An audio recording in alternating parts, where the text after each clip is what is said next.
salaamaaleykum mbokk internetu M7 TV du ñu suivre ci plateforme yëpp YouTube Instagram Facebook ak ci suñu site internet www.m7actu.sn tey nag ñuy dalal sëñ Saliou Gueye di chroniqueur fii ci Sen TV. boo xoolee actualité politique bi lu ko yëngal mooy élection législative yi ñu jógee mais avant ñuy dugg ci élection législative yi bëgg naa nga jox ma tuuti sa jàngat ci campagne bi. waaw lañu war a wax sax alhamdulilah parce que campagne bi même su fekkee ne de temps à autre am na ci ay jours yoo xamante ni qui ont été émaillés de violence. Mais quand même ça a été minime par rapport ak ñun li nga xamante ne moom lañ doon xalaat parce que jàppoon nañ ne yëf yi dana gën a tàng mais heureusement que sénégalais yi am nañ benn maturité boo xamante ne ni ils ne se sont pas projetés vraiment dans cette violence bi nga xam ne moom la ñëpp doon séntu parce que wax dëgg fa yàlla ñu ci bëri ils étaient pessimistes compte tenu bien sûr des discours des uns et des autres mais gis nañ ne sur ce plan là moom vraiment mën nañu wax ne sant nañ ci yàlla beneen bi aussi mooy maintenant sur la campagne surtout sur les discours yi nga xamante ne moom lañ véhiculé pendant la campagne les discours programmatiques parce que ñu ci bëri ils se disent que il y a eu absence de programme et cetera yu ci bëri mais luñ ci mën a wax daal moo di campagne bi c'est-à-dire élection yi dafa jëloon beneen enjeu bi ñu jëloon ce n'est plus un enjeu du moins législatif mais surtout un enjeu présidentiel et ça a été aussi la même chose avec les locales man wax naa locales yi genre premier tour la woon législatif bi mooy nekk deuxième tour li leen départage moo nekk élection 2024 bi donc soo xoolee presque pendant la campagne ñi nga xamante ne ñoom ñoo waroon a présenter un bilan législatif mooy ñi nga xamante ne ñoo nekk actuellement ci nguur gi seen bilan yëpp ça a tourné autour des réalisations du président de la République donc sur ce plan là amul lenn loo xam ne ni wutale nag li nga xamante ne moom la Macky doon campagner pour sa réélection soo leen waxee ñu ne oui ce sont des lois qui leur ont permis en tout cas de réaliser ces programmes mais en réalité en termes vraiment de bilan parlementaire législatif les Sénégalais en tout cas ne sont pas du tout satisfait. Du côté aussi de l'opposition, surtout la principale force de l'opposition muy Yewwi Askan Wi Wallu ñoom aussi seen discours presque dañ ko axé woon sur le troisième mandat parce qu'à un certain moment genre référendum la woon parce que dans le discours de Sonko da nga ko doon dégg fu mu dem il évoquait cette question du troisième mandat Bougane Gueye Dany bi nga xam ne sax aussi moom il a été éliminé de la course il faisait aussi une campagne pour en disant non au troisième mandat donc finalement mën nañu wax sax dañu jéggaani lépp li nga xam ne day dem ci mbirum assemblée nationale et les gens parlaient surtout de l'enjeu présidentiel de 2024 donc essentiellement loolu mën nañu wax ne ça ternit un peu les discours de campagne parce que on s'attendait plus aussi vraiment à des contenus programmatiques plus consistants. Bon, il est vrai que Aar Sénégal ñoom ils ont présenté un contrat de législature mais aussi le message n'a pas été réceptif compte tenu bien sûr des résultats yi nga xamante ne moom lañu am sur le terrain ñi nga xamante ne ñoo doon véhiculer le message sur le non au troisième mandat in fine gis nañ ni les Sénégalais ont voté massivement pour ce camp-là qui est le camp de Yewwi Askan Wi Wallu. gis nañ ne jour de vote lu ci bari Sénégalais yi demuñu voter est-ce que nekkul ce n'est plus le discours des politiciens qui ne passe pas mais Sénégalais yi ñoo weddi politiciens yi ndax gis nañ ne à chaque fois kat politiciens yi bu ñu waxee lii tey ëllëg ñu nekkaat ci dugaat ci leneen. waaw xam nga aussi y a beaucoup de Sénégalais qui sont en tout cas qui ont évoqué que les Sénégalais n'ont pas été au rendez-vous. Bon ci li ñu jot ne nañ 47% des Sénégalais sont allés voter le jour même du dimanche 31 juillet 2022 mais li ko en tout cas man la cause est multifactorielle parce que soo xoolee d'abord période bi ñu ko def nawet la alors que dañ ne nawet su xasee ba jot tamit il faut tout faire pour ne pas y organiser des élections parce que d'abord paysans yi ñu ci bëri ils sont préoccupés par leur champ et puis aussi on est en pleine pluie boo gisee même le jour du vote il y a eu des localités yoo xamante ne nii taw na fa taw boo xamante ne nii mën naa ne gàllankoor nañu bëri sax ñoom pour ñu dem en tout cas participer ci élection yi. Donc la période est mal choisie. En plus aussi la proximité des deux élections. Il y a eu les élections législatives, ensuite il y a eu les élections législatives boo leen xoolee presque distance su 6 mois la. Donc loolu aussi dafa am beneen effet peut-être vraiment de lassitude boo xam ne moom lay joxe. Loolu war na ko mën a expliquer mais ce qu'il faut retenir c'est que généralement les élections législatives dayoo bi nga xamante ne moom lay jox élection présidentielle duñ ko jox même boo xoolee ce qui s'est passé en France ça a été la même chose en France aussi le taux a été très faible mais d'habitude ça se passe comme ça et puis ce n'est pas les élections législatives qui ont enregistré le taux le plus faible. Il est vrai qu'en 2007 mën nañu wax ne c'était le boycott de l'opposition mais il y a eu des moments où le taux a été beaucoup plus. Donc man je dis que ce qui est important c'est que même ceux qui se sont rendus aux urnes ñoom ils sont allés au moins légitimer li nga xamante ne en tout cas leur vote mais ceux qui ont choisi aussi de ne pas y aller loolu aussi man jàpp naa ne c'est une forme de vote parce que ne pas aller choisir c'est choisir ñi nga xamante ne ñoom ñoo toog ne du ñu voter ji ils ont des raisons pour ne pas. C'est vrai que une élection li koy jox une légitimité populaire mooy vraiment que les gens aillent massivement voter. Les gens auraient pu aller massivement voter ba pare daal di def bulletin nul. Donc loolu aussi je crois que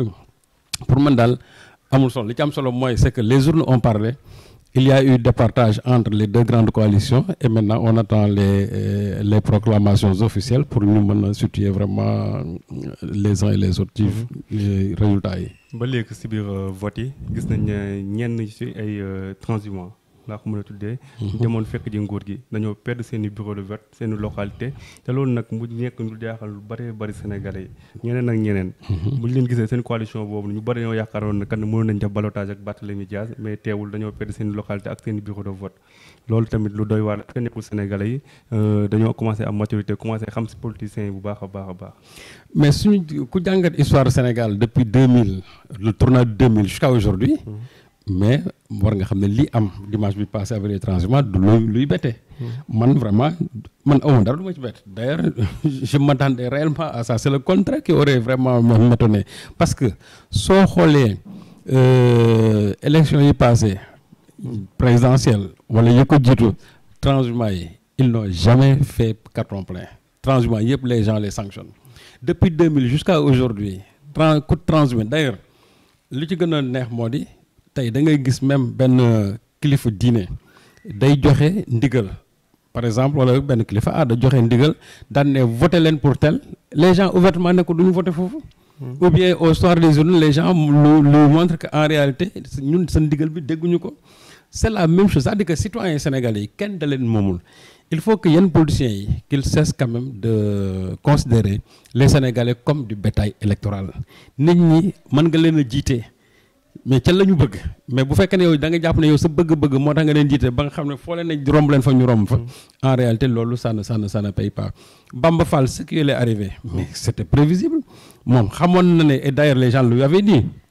que le jour où il y aura des élections on va te montrer qu'en réalité que tu n'as pas fait le bon choix. Gis nañ encore Djibril Wade qui a fait la même chose il a été sanctionné gis nañ aussi Amadou Diarra à Pikine aussi qui a fait la même chose aussi il a été sanctionné d'autres encore les Aliou Mar et consorts aussi qui ont rejoint la mouvance présidentielle après avoir été investi en tout cas ci gagné woon ci liste je crois gëm sa bopp pendant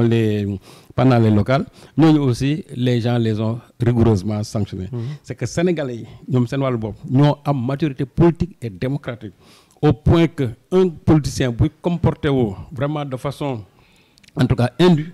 ñoom bés bu voté jotee ci carte yi dinañ la wan ne la nga doon def ñun ànduñu ci. À Saint-Louis le phénomène s'est produit avec Mayoro Faye avec encore Ahmed Fall Braya foofu aussi la sanction a été extrêmement sévère. Ce qui veut dire que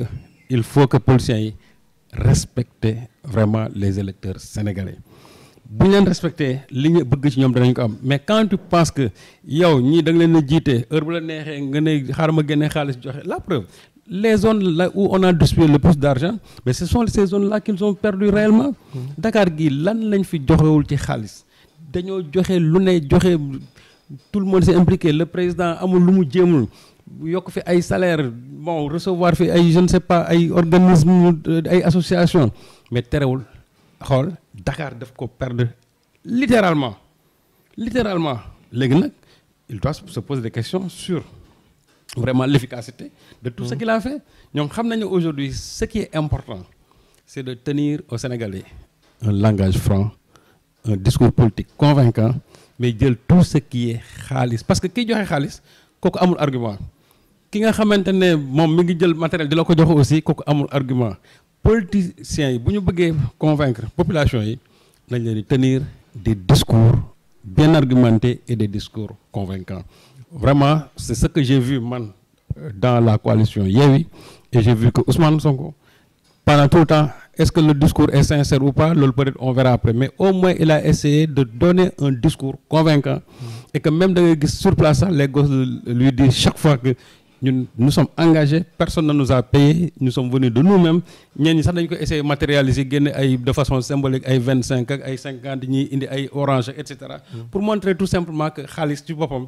ñun tojul suñu bët. Malheureusement le président Macky Sall et son équipe n'ont pas encore compris cela. Barthélémy Dias génn di jubilé si yenn mbeddu Dakar yi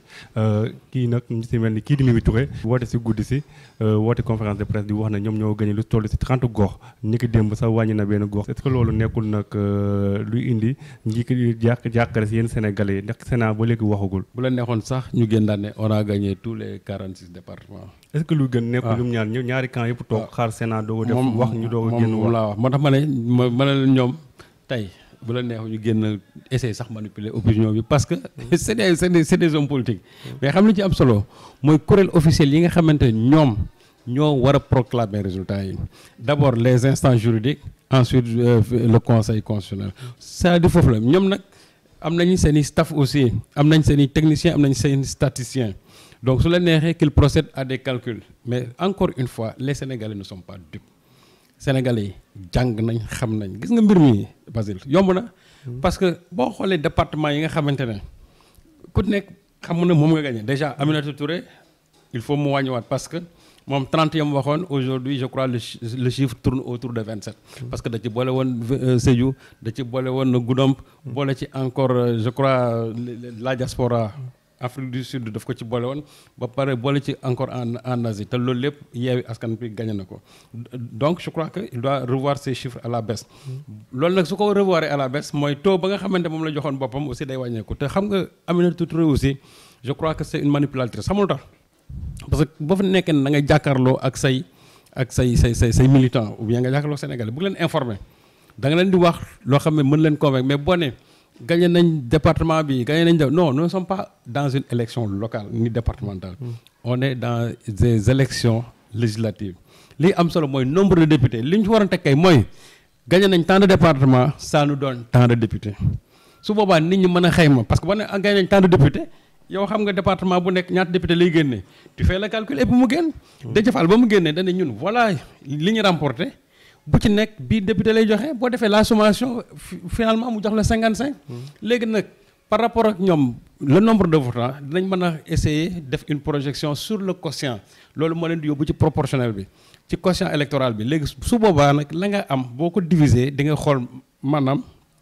par rapport au quotient électoral yow ñaata député nga war a mën a am ci proportionnel bi foofu nag da ngay à peu près peut-être un peu à l'excès ou bien peut-être un peu aussi en bas mais li ci gën a am solo daal mooy déjà département yi ku ci nekk xam nga ñaata département nga am ñoom boo xoolee loolu jarul sax di déglu ay Déthié Fall ak yooyu yow soo xamee ne ñoom yi département lañu gagné nga xool bu ci nekk ñaata député la def en ce moment là di nga mën a xam te boo ko calculer ñoom ils ont pour l'instant au niveau des départements am nañ 55 députés ce que Mimi Touré n'a pas fait Mimi Touré ba mu ne am gagné nañ 30 départements waaw mais dafa waroon na département bu nekk jural nañu tant de députés parce que daf ci am département yoo xam ne nii benn la am na yoo xam ne 2 la te ñoom yi département yooyu muy wax yëpp tout au plus bu ci nekk 2 la bu ci nekk 2 la contrairement au département de Dakar qui fait 18 xam nga déjà rek moo tax bu koy jël en termes de département dañuy juum parce que Dakar 18 députés presque c'est 9 départements yoo xam ne ni contenant 2 députés boo jëlee Thiès je crois qu'il fait 4 députés encore là aussi ba ndax ne c'est le double ou bien 4 départements yi nga xam ne bu ci nekk benn député lay génne donc le problème ce n'est pas le chiffre le nombre de départements mais li ci am solo mooy que département yi au total jural nañ ma tant de députés. Et je crois que là le calcul est très simple li ci des nag c'est la proportionnelle foofu nit ñi dañuy xayma parce que comme qu'on n'a pas encore la totalité des résultats di nga mën a xayma ne au total proportionnel bi mën na ma jox lii mën na ma jox lii mais au niveau du département moom exactement ku nekk xam nga li nga am et jusqu'à aujourd'hui Aminata Touré mënul wax ou bien ñimewul wax ne département yi lii la ñu jural moom da koy jàpp rek on a 30 départements mais mën na wax ne donc 30 départements yi lii la ñu jural ci ay députés mais loolu ba léegi waxu ko voilà élection législative yi nii yaakaaroon ne dafa régler benn problème muy problème mu troisième candidature président de la république ndax ñu bari ne nañ kat président bu jàngatee élection yi ni mu demee nii kat loolu bu amul yéene def ko war na ko teg ci suuf. non Basile man toujours damay sax refuser daanu ci toujours piège boobu xam nga tax parce que bu ñu naan élection yi moo régler problème troisième mandat kon jël nañ suñu constitution xooti sànni fële c'est la constitution sénégalaise qui a réglé ce problème. yëf yi amul jiixi jaaxa c'est-à-dire ñun analyse politique yi bu ñu daanu dans le discours des politiciens politiciens yi ñoom mën nañ ne comme ni ko Ousmane Sonko waxee ñun tey suñu gagné réglé nañ problème troisième mandat bi ça c'est la lecture politique de Sonko ak tout ce qui pense comme lui mais ñun nous devons aller au-delà c'est-à-dire pour aller au-delà c'est-à-dire que ñun ci constitution bi la ñu war a tënku jusqu'à nag preuve du contraire comme que constitution bi daf ne nul n'a le droit de faire 2 mandats consécutifs c'est-à-dire que le président Macky Sall quelques mois moo ko fi dese pour achever sa mission présidentielle leneen lu ñu fi wax c'est-à-dire dañuy ubbi bunt ci loo xamante ni bunt boobu waruñu ko tijji mais ñi di yëngatu si wàllu droit nee nañ kat ñun ñi kat nañ toog dallu bàyyi la ñoom ñi ko sekk waxtaanee ko non c'est-à-dire loolu du ça n'appartient pas des juristes ça appartient au peuple sénégalais peuple sénégalais bi ñoom ñoo décidé en 2016 ci référendum dem voté ji te ñoom le président Macky Sall actuellement ñoom ñoo bind texte bi daal di koy wax ne kenn amatul droit def ñaari mandat yu topp xam nga loolu lu ko indi 2012 fii dafay amoon xeex yu metti ba ay nit dee ci bàyyi ci seen bakkan ñu ne la première chose à rétablir ñu leeral ko ba nga xamante ne dee yooyu dootu fi amati bu ñu ñëwee constitution bi nañ ko bind de sorte que 3e mandat nit dootu ko fi waxati moom président Macky Sall waxee ko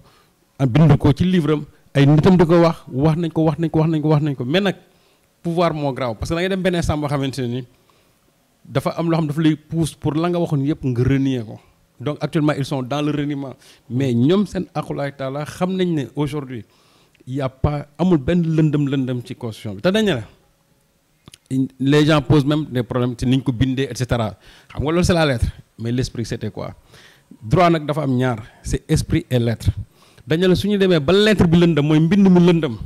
dañu léegi nañu dellu ci esprit bi c'est-à-dire xel ma nga xamante ne moo ko laloon xel mi ko laloon nag moo di ñaari mandat waratu fee am suñu delloo ci loolu rek problème dootul amati mais leneen lu ñu fi def rek ay artifice lañ fiy jéem a indi ou bien ay subterfuge alors que en réalité le problème ne se pose même pas man quand j'entends des gens dire que oui nañ ko bàyyi mu déposer conseil constitutionnel non il n'a pas le droit de déposer pour une 3e candidature mi ngi mel ni tey rek ñu ne Macron il en est à sa 2e candidature bu subaa mu ne man damay dem déposer waat même su fekkee ne conseil constitutionnel dina ko rejeter non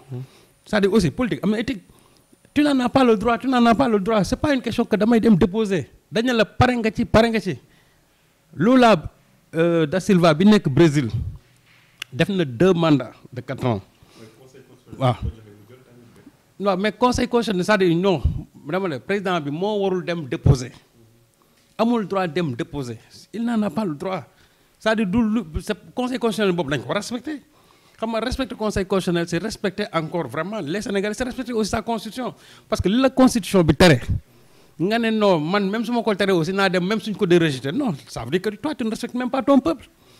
politique aussi il y a un minimum d'éthique moom il n'en a plus le droit il n'en a même plus le droit waru ko def tout à l'heure je parlais de Lula da Silva qui était président au Brésil et qui dépose encore sa candidature Lula a fait 2 mandats de 4 ans waaw 2 mandats de 4 ans la def bi mu defee 2 mandats de 4 ans mu jeexal bi mu jeexalee ñu def benn genre sondage 88% de la population dañ ko waxoon ne ko laajal un 3e mandat mu ne xel xalaatu ko parce que la constitution ne me le permet même pas mais ça lui a permis de retourner toog amoon na ay quelques jafe-jafe au plan juridique mais aujourd'hui delluwaat na ci langue gi parce que constitution bi terewu ko dem na toog actuellement Bolsonaro moom moo nekk ci langue gi mais moom il est en train de présenter sa candidature pour éventuellement daal di dellusiwaat à la présidence de la République. Le président Macky Sall rien ne lui interdit su jógee fii ci pouvoir bi dem toog quelques années après ou bien la prochaine présidentielle mu ñëw ne man dama bëgg a bokkaat loolu kenn terewu ko mais nag li ñu ko tere mooy lu tegaloo mandat yu tegaloo moom dañ ko koo tere mais su tegaloowul nag am na droit mu dem ba pare daal di dellusiwaat ne damay laajaat mais fi ñu toll nii moom jeexal na moom moo ko waxoon julli gi juróom la ak juróom-ñaar def na juróom-ñaar def na juróom pare na ci. donc vraiment nit ñi nañ bàyyi di wax ne élection yi réglé na man foofu loolu moom dama koy bàyyi ak politiciens yi mais man la réglé problème bi mooy constitution bi réglé na ko depuis longtemps te constitution bi moom mii moo ko bind proposé ko référendum ba pare donc mën nañ jàpp ne la nga xamante ne moo taxoon mu bind ko moo di ko moom bu defee ñaari mandat par na ci il l'a dit il l'a écrit dans un livre ay nitam wax nañ ko et je crois que même chef religieux aussi wax nañ ko donc je crois qu'il doit se plier à la volonté populaire qui est vraiment de briguer ces deux en tout cas de remplir ces deux mandats et d'en finir. nag ñu jóge ci élection législative yi nii avenir u Benno Bokk Yaakaar plus particulièrement APR noo ko jàngatee ñoom. mais tu sais que Basile l'APR n'existe même pas c'est-à-dire textuellement l'APR n'existe pas. Ce qui existe aujourd'hui, c'est Macky Sall qui existe, mais l'APR en tant que parti n'existe pas. Ban congrès nga gis depuis 2012 jusqu'à aujourd'hui ñu tenir ko daal di kii ay poste de responsabilité amul. Secrétaire exécutif national moo fa nekk où on donne les pleins pouvoirs à Macky Sall muy dugal ko neex génne ko neex nomi fii nomi par-ci par-là mais ban instance démocratique nga gis mu tourner moom ñoom ñu organiser ko où on a dit officiellement on a voté pour. Kii mooy responsable tel kii mooy responsable tel kii mooy responsable donc APR textuellement ça n'existe pas moo tax mënu ma wax ne am na avenir non c'est-à-dire aujourd'hui kay c'est l'homme politique Macky Sall qui existe avec bien sûr son groupement politique tout simplement mais li ñuy wax parti wax dëgg yàlla gisuma ko biir APR et loolu moo indi tey seen jafe-jafe yi tey kenn mënu la wax ne après Macky Sall ce sera le tour de qui kenn mënu la ko wax personne ne peut le dire. Macky Sall j'ai même l'impression que moom dafa bëgg def après moi le déluge c'est-à-dire bu ma fi jógee ni na yëfi tas. Ça a été la même chose avec le président Abdoulaye Wade. Abdoulaye Wade on disait c'est la constante mais regarde comment le PDS a sombré même s'il résiste encore mais le PDS a complètement sombré. loolu moo indi jafe-jafe yi ba presque il y a eu vraiment beaucoup de en tout cas une hémorragie boo xam ne kenn mënu ko arrêter. Un parti on le structure joxe ay responsabilités muy fonctionner de façon démocratique bala ngay dem dinañ xam ne tey parti bi démocratiquement décidé nañ ne kii moo war a nekk suñu porte-étendard pour élection yi di ñëw. mais jusqu'à aujourd'hui et faute nag d'avoir quelqu'un dans ce parti qui peut le remplacer. bon moo tax les gens supputent un troisième mandat. parce que jàpp nañ ne tey amul kenn koo xam ne ni biir APR war nga mën a remplacer Macky Sall ñoom ñëpp seen biir ku ci nekk jàpp nga ne war nga fa mën a toog mais démocratiquement amul benn instance bu wax ne tey bu fi Macky Sall jógee kii moo fa war a toog. lu ñu desee ci waxtu bariwul Benno Bokk Yaakaar alliés yi ñoom seen biir. oui mais Basile je crois que loolu ñun ñëpp constaté nañ ko y a plus d'alliés aujourd'hui. Le président Macky Sall ba muy toog Kaffrine di wax ne je vais réduire l'opposition à sa plus simple expression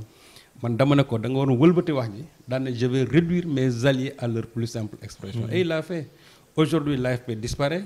le PS n'existe plus, je ne parle même pas des partis de l'extrême gauche ay PIT LD MPT yooyu waxatuñ ko ay nit rek lañ dese mais seen parti amatul. Ça signifie que donc ces partis là sont morts. moo tax boo gisee ay ñoom Khalifa Sall nekkoon vraiment dans cette opposition là par rapport à ce remorquage au sein de l'APR ñoom dañu bëggoon seen parti dundaat parce que parti loolu moo koy animé mais dañu wekku ci président Macky Sall parce que ñoom dañu fa am ay ndomboy tànk mais dañu fàtte parti bi malheureusement loolu tey fi nekk moo leen rey PS moo newoon parti boo xamante ni moo gën a structuré fii moo gënoon organisé wu dañ doon tenir régulièrement seen i congrès même su doon metti aussi di nga xam seen i responsable mais le PS depuis même avant le décès d'Ousmane Tanor Dieng mais le PS a disparu tey mënuñu la wax ne PS ni lay fonctionner jusqu'à aujourd'hui même on n'a pas réglé même le problème de la succession de Tanor Moustapha Niasse moom aussi dem na génn assemblée nationale day bàyyi parti bi qui va le remplacer kan moo fa nekk ku am benn envergure boobu on nous parle de Alioune Sarr qui est presque l'un des derniers à venir dans le parti kan la ñuy wax keneen encore bon je ne vois pas ñoom Malick Diop et cetera. c'est-à-dire toutes les figures charismatiques yi nga xam ñoo doon biir APR sax kenn gisatu leen. le seul aujourd'hui ku ci am base di résister c'est Mbaye Dione. moom rek d'ailleurs dans sa localité il a gagné mais Mbaye Dione presque il n'est même pas sax connu sur le plan politique. Bon il est là-bas dans son coin rek. mais dayoo bi mu war a am vraiment